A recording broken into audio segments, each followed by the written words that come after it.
Bismillahir Rahmanir Rahim. Your Excellency, Mr. Imran Khan, Prime Minister of the Islamic Republic of Pakistan, Excellencies, ladies and gentlemen.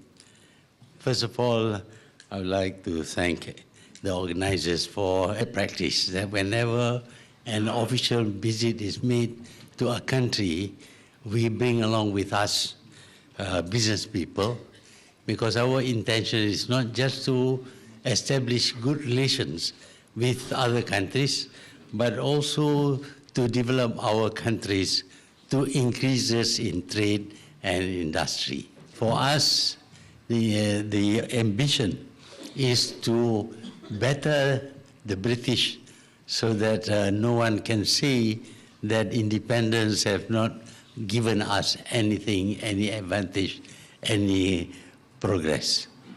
But then, as I said, Malaysia is a poor country. We didn't have the capital, we didn't have the technology, the know-how, the knowledge of world market and the products needed by the world market. We were unable actually to industrialize. Initially, we continued with the plantation industries, because the plantation industries have already proven that they can generate wealth. But plantations require big pieces of land and give employment to a very few people. We can only increase the employment opportunities if we have industries. Industry on 1 acre of land, agriculture cannot support even one person. But on 1 acre of land, we can have a factory employing 500 people. And we decided that the only way to solve our unemployment problem was to have industries. But since we were short of all the things needed in order to start an industry, to undergo an industrial revolution of sorts, we decided to invite foreign investors, including the country that once colonized us. This was, I think, quite unusual, because most countries, upon achieving independence, do not want to see foreigners in their country. But we went the other way. We invited foreigners to come and invest in Malaysia. We trained our people to work in new industries. And as a result of the investment, money flowed in, technology was acquired, knowledge was built about business and markets, and very soon, Malaysians themselves became able to start their own industries. And so we solved mostly the unemployment problem in our country. But of course, we had to give incentives to the foreigners, and this we did by giving them tax holidays, first for 10 years, and then subsequently another 10 years if they deliver. And they did deliver, and Malaysia grew, partly because of the foreign direct investments, and partly because Malaysians themselves acquired the skill and knowledge about business and industries, and were able to produce products that can be exported and therefore earn foreign exchange for us. Over the years, the country was able to grow faster than most other countries, and we were able to overcome many of the problems faced by any growing nation. But the most important thing about developing and enriching the country is peace and stability. We need peace, we need stability. Without that, we cannot invest, no one will invest, nobody will come to the country to invest. To establish peace and stability, we had to put down an insurgency movement trying to form a communist state in Malaysia.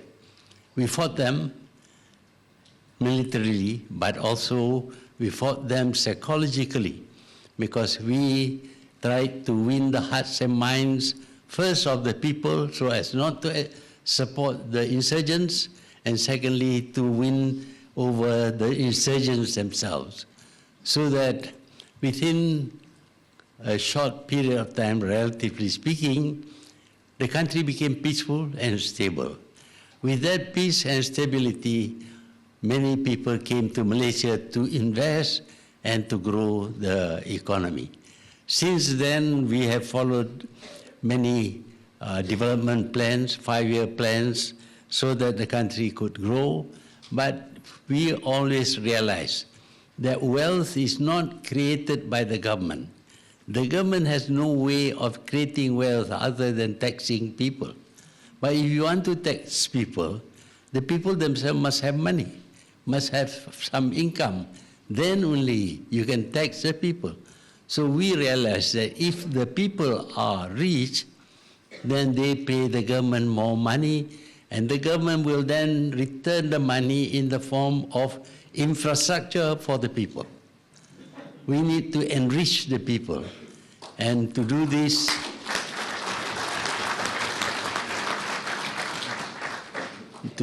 we provide them with education, with training, and also with opportunities to work and opportunities to invest, first in a small way and subsequently in a bigger way.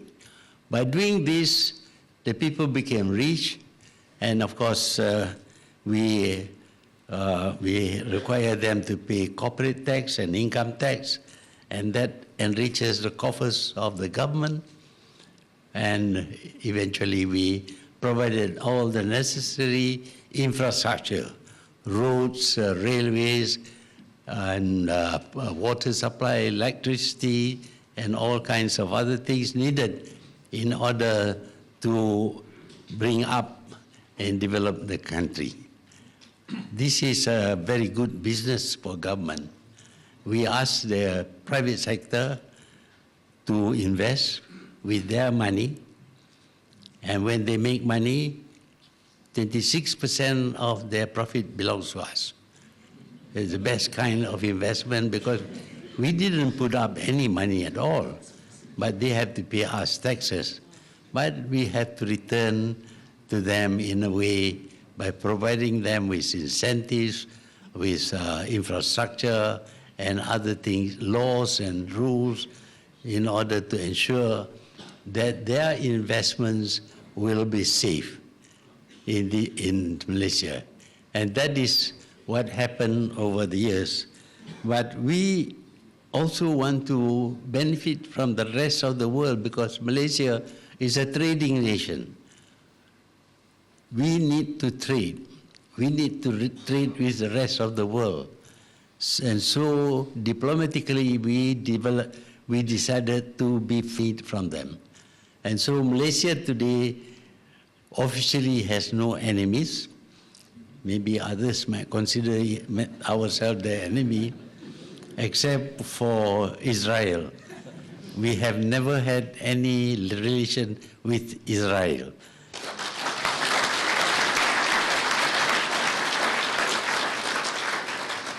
It's not because we are against the Jews, but it is for the wrong things that they do.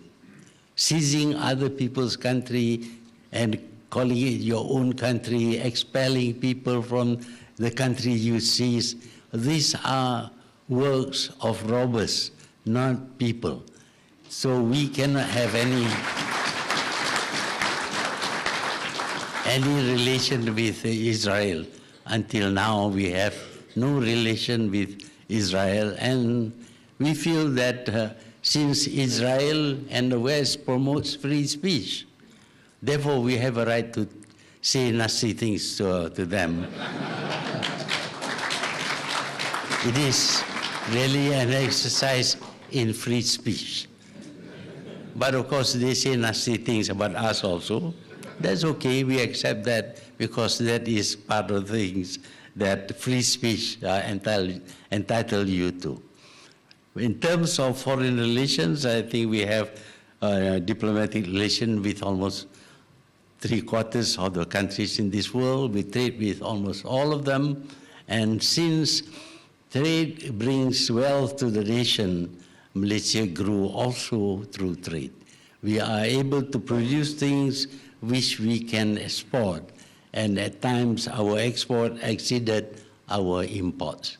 This means that the country has a positive balance of payment, and this, of course, enabled the country to grow and grow much faster. So that is what we have done in Malaysia. It's nothing very spectacular, because what we did was what everybody should be doing: growing their country, giving their people a good life. That's what big governments are for, and certainly elected governments are obliged to return that support by giving the people what it is that they need and they want. Malaysia has been able to hold elections every 5 years.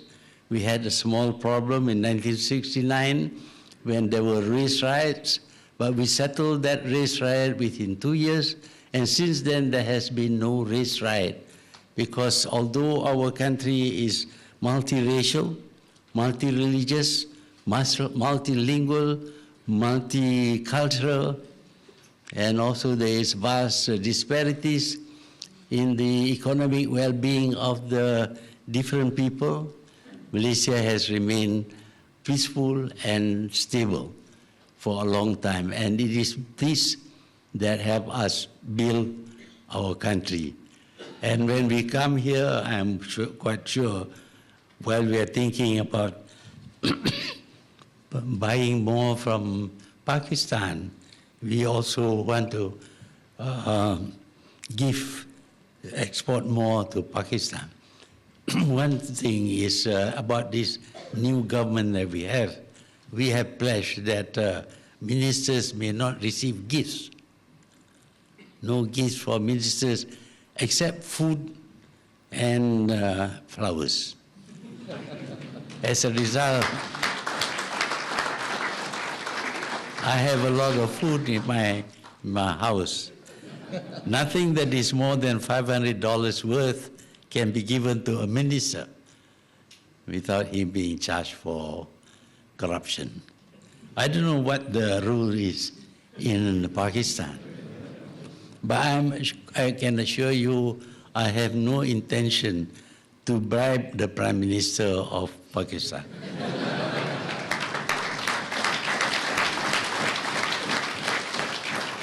I don't need to bribe him because he's already a friend and very supportive of Malaysia.